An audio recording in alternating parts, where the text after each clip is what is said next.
He was clearly just a rookie who had been in prison for only a few days, yet he dared to challenge the leader of the inmates on the chessboard. The leader didn't snap at him immediately. Instead, he seemed genuinely interested and asked him to demonstrate the steps to win. But when Nick tried to pull up a chair and sit nearby, the leader's attitude flipped instantly. In a place like prison, sitting together meant that the relationship wasn't bad. Lynch had no intention of letting a rookie latch onto him so easily. Although the game unfolded exactly as Nick had predicted, winning in just 3 moves, Lynch didn't give Nick a chance to speak, coldly shoving him away. At that moment, Lynch had no idea that this rookie in front of him would become his most unpredictable opponent. Nick wanted to get close to Lynch simply to seek his protection, because his roommate had already been reduced to a tool for the amusement of 3 perverts. Prolonged torment and humiliation had pushed his roommate's mind to the brink of collapse. He even secretly sharpened a toothbrush, planning to go all out against the monsters. But Nick, on the other hand, thought it would be completely ineffective. The next morning, his roommate sat tensely in a chair, guzzling water non-stop, yet it did nothing to quell the panic in his heart. The 3 perverts also began to stir,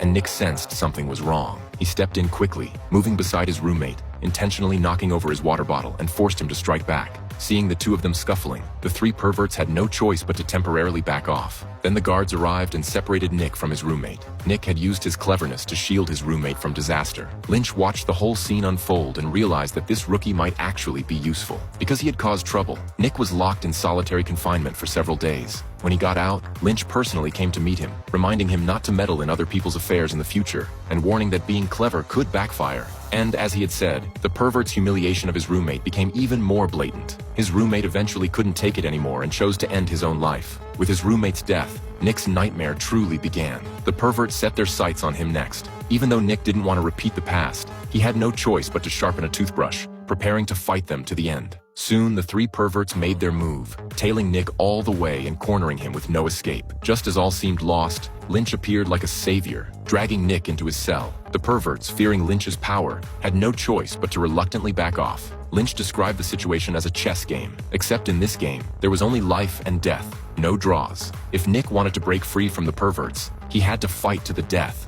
Otherwise, his fate might be worse than his roommate's. Lynch offered to help Nick deal with the trouble, but on one condition: Nick had to help Lynch break out of prison after his release. Nick wrestled with himself. After all, he only had 6 months left to serve. Lynch told him to go back and think it over, but the perverts couldn't wait. The next day, they dragged Nick into the bathroom, ready to torture him. Fortunately, at that moment, Lynch arrived with 2 of his men, saving Nick. From that point on, Nick could no longer stay on the sidelines. He was forced to join Lynch's chess game. Months later, Nick was finally released. He should have been stepping into a new life, but instead, he had to prepare to help Lynch break out of prison.